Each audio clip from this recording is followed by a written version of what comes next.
Halo teman-teman, selamat datang kembali di Server Coding. Pada video seri tutorial kali ini, kita akan belajar mengenai React.js. Nah, pada video pertama ini membahas mengenai apa itu React.js.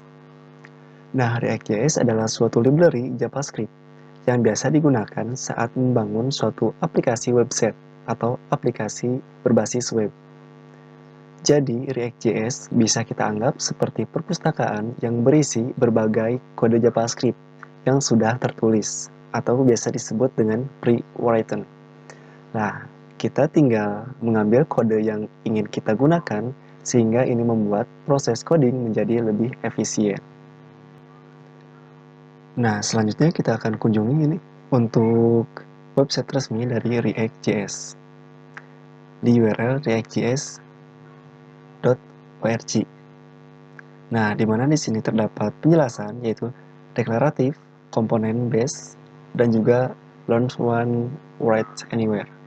Nah, jadi maksud dari deklaratif ini adalah suatu komponen React yaitu mengimplementasikan suatu metode render ya.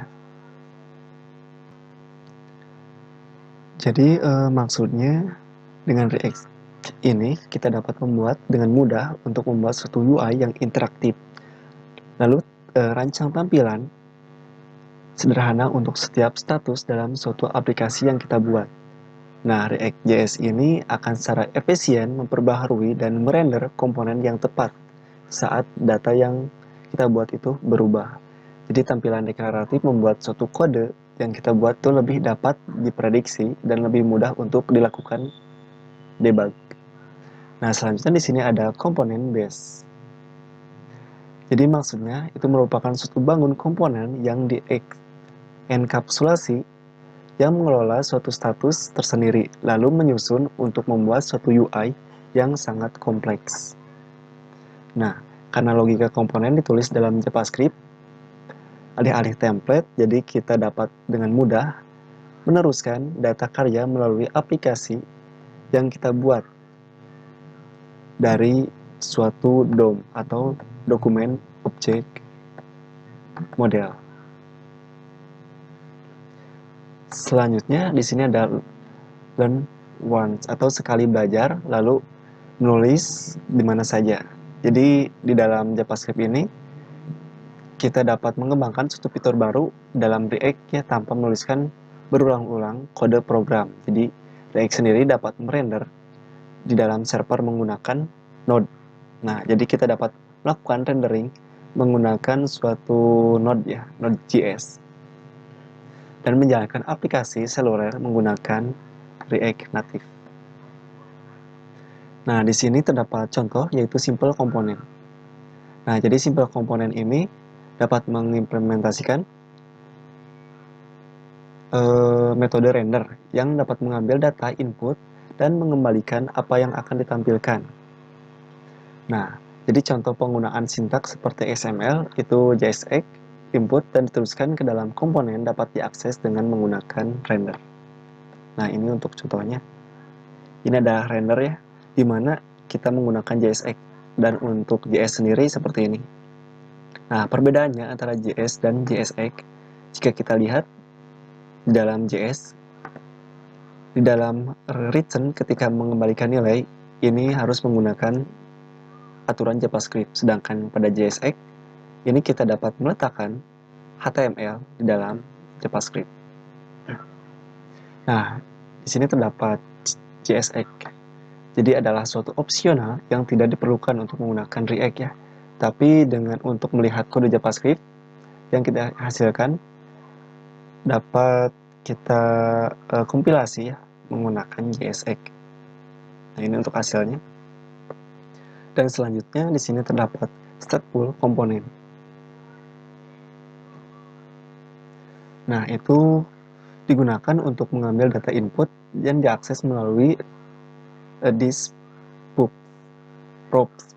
Jadi sebuah komponen yang dapat memelihara data status internal diakses melalui this state. Nah, selanjutnya saat data status komponen berubah, maka ini dilakukan render akan diperbaharui dengan memanggil ulang render. Nah, untuk contoh implementasinya seperti ini. Ini untuk JavaScript dan ini untuk JSX. Nah, di dalam JavaScript sendiri ini dapat menampilkan secara real time ya untuk waktu. Nah, di PHP sendiri ini mungkin tidak akan bisa. Nah, selanjutnya di sini ada application. Nah, dengan menggunakan props tersebut dan state yang sudah tadi kita bahas, kita dapat menyusun suatu aplikasi to-do kecil ya, to-do list. Di mana contoh menggunakan status ini melacak jadi daftar item yang kita sertakan teks yang telah dimasukkan pengguna. Jadi untuk contoh demonya seperti ini. Misalnya kita masukkan belajar, lalu kita add. Maka secara otomatis data yang kita inputkan akan langsung ditampilkan. Nah, meskipun event handler yang tampak di dalam render inline itu tentunya mereka akan dikumpulkan dan diimplementasikan menggunakan elevasi dari event. Coba kita masukkan kembali. Jadi ini merupakan penyimpanan data sementara ya dalam JavaScript. Ini JSX dan ini untuk JS. Coba kita refresh untuk halamannya. Maka untuk hasil dari yang kita inputkan akan terhapus ya. Dan untuk detiknya juga ini akan kembali ke detik semula atau awal ya. Nah, selanjutnya di sini terdapat komponen menggunakan external plugin.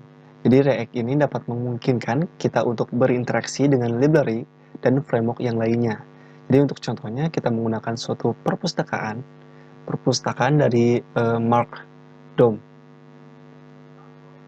Nah, eksternal yang sangat biasa untuk digunakan di dalam React komponennya. Nah, untuk mengkonversi nilai jadi tag area secara real time. Nah, kita dapat lihat ini untuk penggunaan dari Markdown sendiri seperti ini. Dimana ini digunakan untuk membuat suatu teks area ini seperti ini. Coba kita tulis sesuatu mungkin. Maka di sini outputnya langsung ditampilkan ya. Nah, ini terdapat render dari Markdown editor. Maka apa yang diinputkan di sini akan dilakukan render secara langsung. Ini untuk JS-nya seperti ini. Oke, teman-teman, mungkin pada video pertama ini mengenai perkenalan dari React JS cukup sekian. Dan untuk video selanjutnya kita akan membahas mengenai simple komponen di dalam React JS. Oke, terima kasih telah menonton video ini. Semoga bermanfaat. Assalamualaikum warahmatullahi wabarakatuh.